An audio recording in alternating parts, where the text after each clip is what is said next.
Howdy folks, got another project. I need to go bring the cows a bale of hay and bring the sheep a bale of hay, but I gotta drive down the road a ways. And this bale mover that I bought has some pretty sketchy welds. You can see right here. This has the whole weight of the bale sitting on it, and they missed a couple spots, and the weld looks pretty bad. So I'm gonna grind it up and put on some good welds. This person obviously was struggling a little bit. So here we go.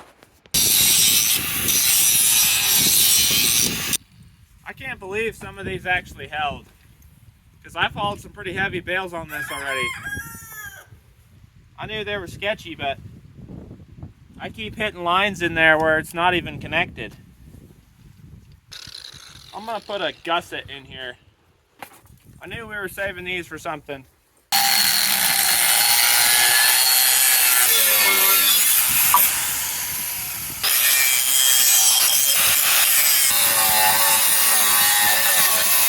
I'm not the fanciest welder, but I like to do it at least mostly right.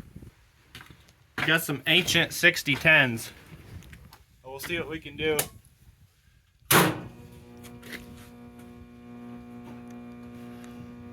With some rusty old waterlogged welding rods. Yeah, there's no way that's actually putting 130 amps out, but we're getting something done.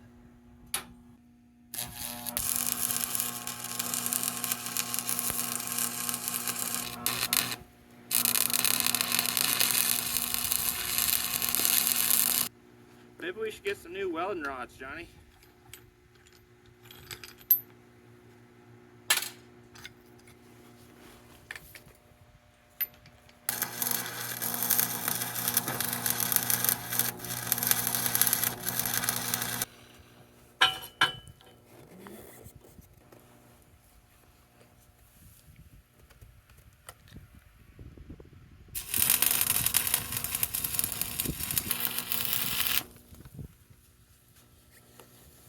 About the time I get one rod dried out to where it'll weld, I get it all burnt up.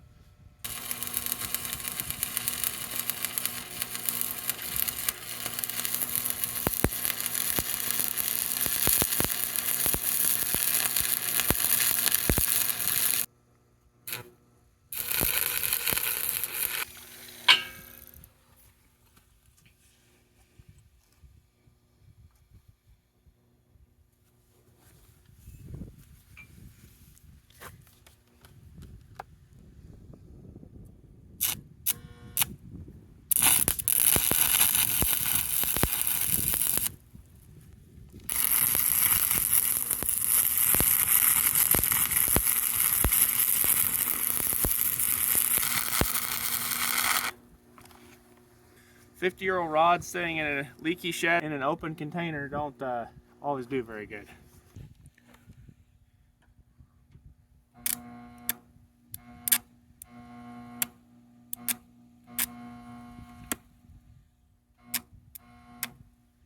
Feel like a newbie. Feel like a newbie.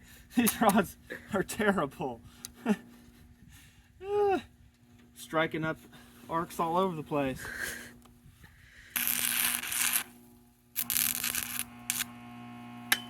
Ah.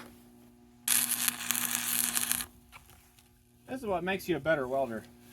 When you got to weld with a terrible clamp and a really bad rod, then when you get a good stuff, something good, it's super easy.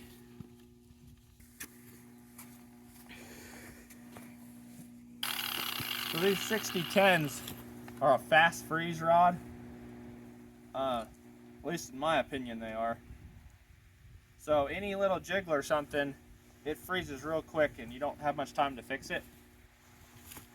So you don't get the flux peeling off real nice like the 7018s or something. But these are great for rusty stuff and old farm equipment.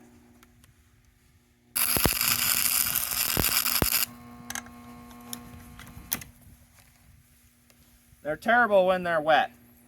So you shouldn't need to knock the slag off to know if you got a good weld. Because I can see the pool in my helmet and know if I'm doing a good job. But with these rods, I'm not quite as confident because the slag was behaving really weird. And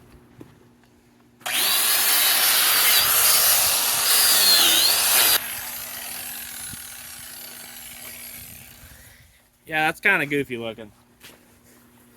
All right, well, there we go. How not to weld 101. Go get yourself a steel drive cap, farm tough leatherwork, so you can drive in your 1/2-inch sun guard posts without damaging them. Work great.